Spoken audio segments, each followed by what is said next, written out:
নমস্কার, কেমন আছো সবাই? রূপারানীর নতুন একটা ভিডিওতে তোমাদের সকলকে স্বাগতম। আর আজকে হচ্ছে বৃহস্পতিবার। আর বৃহস্পতিবার মানে আজকে একটু তো গোছগাছ করতেই হবে, যেগুলো অগোছালো হয়ে আছে। সর্বপ্রথম এলাম আমার ছেলের ঘরটা গোছাতে, যেহেতু পড়তে গেল। প্রতিদিনের এই কাজগুলো দিয়েই দিন শুরু হয়। সাধারণ কাজ, কিন্তু সবার কাছে এটা একটা রীতির মতো। আর গেটটা খুলে রেখেছিলাম, মনে ছিল না, একটু দিয়ে দিলাম। আর কাজকর্ম করতে করতে ভাবছি আজকে কি রান্না করা যায়, যেটা আমাদের প্রতিদিন রান্না করব। কি রান্না করব ভাবতে ভাবতে অনেকটা সময় কেটে যায়। এগুলো কি করে রেখেছে দেখো, দেখি এদিকেটাই নেই। আর প্রতিদিন এই সকালটা না খুব তাড়াহুড়োর মধ্যে দিয়েই যায়। আর গরম গরম ভাত তরকারি না হলে না একদম খেতে ভালো লাগছে না। এমনিতেই আমি গরম ভাত খেতেই খুব ভালোবাসি। গরম ভাত হলে না মনে হয় যেন তৃপ্তি করে খাবারটা খেলাম। সোফাটাকেও কদিন ভালো করে পরিষ্কার করা হয়নি, কোনো রকম একটু ঝাঁট দিয়ে আর ঘরটা মুছে চলে যাচ্ছিলাম।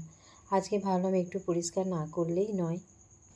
এই ঘরের কাজগুলো শেষ করে ওই ঘরে যাব। ও ঘরটা এখনও গোছানো বাকি আছে। তারপরে ফুল তুলতে যাচ্ছি একটু বাইরের দিকে, কারণ বাড়িতে বিশেষ ফুল তো নেই। স্কুলের ওখানে একটা গাছে অনেক ফুল হয়েছে, এক গাছ করে ফুল হয় জানো তো। কিন্তু কি হয় বলো তো, অনেকেই না ভোরবেলা এসে সব ফুল তুলে নিয়ে চলে যায়। আর এটা হচ্ছে একদম আমাদের এই যে হাই স্কুলের সামনে, এই পর্যন্তই এলাম।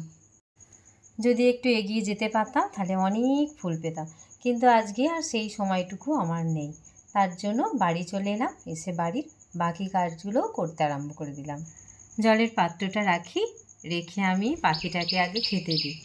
অনেকক্ষণ থেকে বেচারি আমার পায়ে পায়ে ঘুরে বেড়াচ্ছে। প্রতিদিন এই পুজোটা তো এখন করতে পারছি না, তাই এইভাবেই ঈশ্বরকে ধন্যবাদ দিই। ছোটোবেলায় ফুল তুলে পুজো করতে শিখি ঠাকুমার কাছ থেকে। আর এখানে শ্বশুর বাড়িতে এসে বিয়ের পর দেখি ঠাকুমা শাশুড়ি প্রতি বৃহস্পতিবারে আলপনা দিয়ে পুজো করতেন, আর তারপরে আমাদের সিঁদুর পরিয়ে হাতে প্রসাদ দিতেন। আজকে খুব সুন্দর ওয়েদারটা, কোনো এসির দরকার নেই, ফ্যান লাগবে না, খুব সুন্দর হাওয়া দিচ্ছে। আবহাওয়াটা না দারুণ, পরিবেশটা এত ভালো লাগছে, তাই তোমাদের সাথেও একটু শেয়ার করলাম। কয়েকটা লাল জবা গাছ থেকে তুলে এনেছিলাম, একটু সাজিয়ে দিলাম এই গাছটাতে। আমি এখানে ঘোরাফেরা করছি বলে পাখিগুলো কিন্তু ওদের পুরো খাবার যেটা দেয়া হয়েছিল সেটা এখনও খেতে পারেনি। একবার করে উড়ে যাচ্ছে, আবার একবার করে আসছে। ধূপটাকেও এনে দিয়ে দিলাম। আমি ধূপ আনতে গেছি দেখি পাখিগুলো আবার খাবারে এসে বসলো। যাই হোক, গাছগুলোকে এই সামনের দিকে এনে ভালোই করেছি জানো তো। পিছন দিকে সেইভাবে কিন্তু খেয়াল রাখা হচ্ছিল না, কারণ একটা গাছ দেখলাম অনেকটা শুকিয়ে গেছে। সামনের দিকে যতটা আমার চোখে পড়ে, পিছন দিকে তো সবসময় যাওয়া হয় না, ওই হাতে গোনা দু একবারই যাওয়া হয়। আর এদিকে ভাতটা আমি একবার ফুটিয়ে দিয়ে গিয়েছিলাম, আর একটি বারও ফুললে নামিয়ে নেব। আর এই ভেতরে রান্নাঘরের কাজগুলো যা করছি তার সাথে টুকটুক করে বাইরেরও কিছু কাজ আমি করে নিচ্ছি। তোমাদের কি সকলের পুজোর বাজার হয়ে গেছে? আমাদের এখনও হয়নি, তবে হ্যাঁ, প্রতি বছর এই সময় আমাদের পুজোর বাজার করে ফেলি, কিন্তু এবছর এখনও হয়নি। আর ছোটোবেলায় কি করতাম বলো তো, পুজোর বাজার করে পাড়ার দু একজনকে ডেকে এনে দেখাতাম। এখন আর সেটা কেউ করে না। আর সেই ছোটোবেলার আনন্দটা, দু একটা জামা হতো তাতে অনেক আনন্দ হতো, কিন্তু এখন যদি 4 দিনে 4টে কিংবা 8টাও শাড়ি হয়, সেই আনন্দটা খুঁজে পাওয়া যায় না। চুল শুকাতে বসে মাথার ক্লিপটা এখানেই খুলে রেখেছিলাম, মাথাতেই দিয়ে নেই, না হলে আবার দরকারের সময় যখন খুঁজবো তখন আর খুঁজে পাবো না। আর গ্রিলের ফাঁকে ফাঁকে ছোট্ট ছোট্ট পোকায় বাসা করেছে মাটি দিয়ে, সেইগুলো পরিষ্কার করতে গিয়ে আমার এত দেরি হয়ে গেল। ডালটা সিদ্ধ করতে দিয়েই গিয়েছিলাম, তো ডালটা সিদ্ধ হয়ে গেছে। ডালটা করে নিয়ে আবার ওইদিকে কিছু কাজ আমি করব। কাঁচা লঙ্কা দিয়ে গরম গরম মুসুরির ডাল, আর এই হালকা পাতলা মুসুরির ডালটা খেতে কিন্তু বেশ লাগে। আজকে সকালে বাগানে গিয়ে দেখি জবা ফুল ফুটে আছে একেবারে টকটকে লাল রঙের। তার পাশে আমার এই বাহারি গাছগুলো দেখছো, সেখান থেকেও দু একটা ডাল চোখে পড়লো।